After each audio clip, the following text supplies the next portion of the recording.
We do have a question though today, which I think is a legit question, especially if you're brand new to hiring people. It is from earlier today, and it is, what do you pay your instructors? Yep. What should you pay your instructors? Now, what I'd love to hear first is if you actually have instructors. If you have them, please go ahead and comment and let us know how many instructors you currently have. That's just information that is helpful to know for anyone, whether you asked the question or not. Let us know if you are currently the boss of anyone. Say it like that. My wife. Yeah, right. Only because she's not listening to you exactly. right now. Make sure she can't hear me. You better speak quietly. For instructors. Okay, cool. So when here's one thing. You've got two options typically. Do you want to pay people by class or do you want to pay people by hour? I prefer to pay people by the hour because it allows me to have a little bit more of a influence over what you do before and after the class. So typically, I taught my class, bro.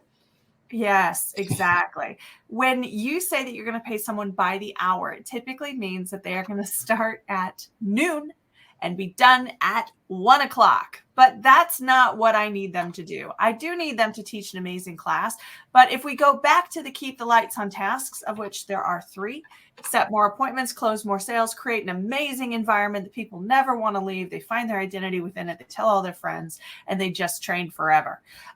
They become raving fans, if you will. That's 3. And it has to do with a few things. Your culture is a huge component of number 3. The client experience is a huge component of number 3. But also what you do on the mat is one of the most crucial parts of what you do in number 3.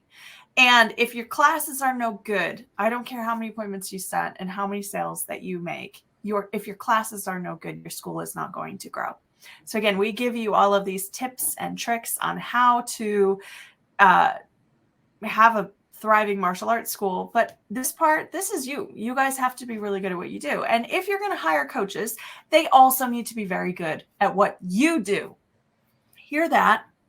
Coaches need to be very good at what you do, not what they do, at what you do. It's not their school, it's your school. So there's a few things that you have to set up in this relationship. And again, paying them per class does not give you the opportunity to establish the relationship where they work for you. It feels very contract. Come in and teach a class. That sounds like come in and teach your own class, not follow my curriculum, teach the way I want you to teach, create, be an extension of my own person within the academy, so more people can experience what has come out of my mind if I was the black belt, okay, or the head instructor, whatever.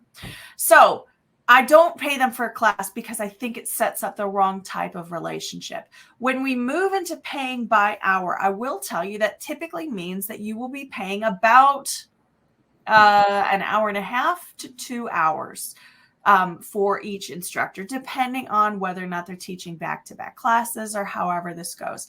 But I want them to be suited up in whatever you have them wear. Gi, no gi, whatever. Some variation of that. I want them ready to go at least 15 minutes before their class starts. At least 15 minutes. I want them over on the mat. I want them preparing for the day. I want them thinking about their curriculum. I want them greeting students. I want them to be able to say hi to any new prospects that I might be walking around or someone might be walking around. I want them to be fostering that environment of inclusiveness and welcome and team and all those things. Those are my representatives. So I'm going to pay them to do that. I'm not just going to expect someone to do that if I paid them by the class. I'm going to pay them to do it because it's that important. It's all wrapped up together.